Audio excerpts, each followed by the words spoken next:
আসসালামু আলাইকুম ওয়া রাহমাতুল্লাহি ওয়া বারাকাতুহু। আমাদের বাচ্চারা যখন কান্না করে আমরা সবাই অস্থির হয়ে যাই। বাচ্চারা অনেক সময় অনেক জিনিস নিয়ে বায়না করে, আবার ছোট বাচ্চারা অনেক সময় ভয়ে কান্না করে, কোনো কিছু দেখলে কান্না করে। সকাল বিকাল দুপুর যখনই কান্না করুক না কেন, এই দোয়াটি যদি আপনি পাঠ করেন বা সবসময় আমল করেন, আপনার বাচ্চা একদম সুস্থ থাকে। বাচ্চারা অনেক সময় খারাপ জিনিস দেখে কান্না করে, ওরা অনেক কিছু দেখতে পায়। আপনি বাড়িতে বসে বসে নিজের বাচ্চাকে ঝাড়ফুঁক করতে পারবেন, আমি করি ইনশাল্লাহ। মারা কখনোই চায় না যে আমার বাচ্চার কষ্ট হোক বা আমার বাচ্চা কান্না করুক। বাচ্চারা যদি কান্না করে সর্বপ্রথম কষ্ট মায়েরই হয়। তো আপনি এই দোয়াটি আমল করে দেখবেন, নিজের বাচ্চাকে নিজে নিজে ঝাড়ফুঁক করে দেখবেন, ইনশাল্লাহ আপনার বাচ্চা একদম সুস্থ থাকবে।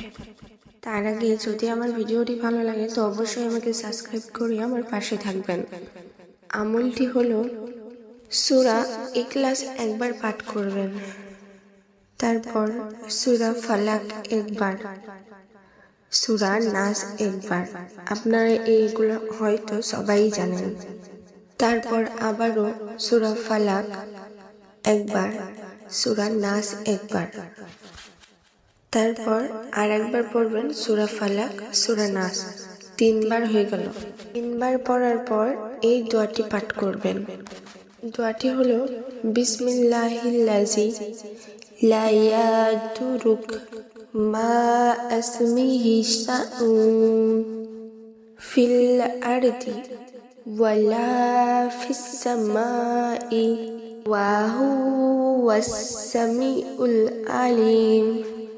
এর অর্থ, আল্লাহর নামে বরকতে আসমান ও জমিনের কোনো কিছুই কোনো ক্ষতি করতে পারে না, তিনি সর্বত্র ও সর্বজ্ঞ।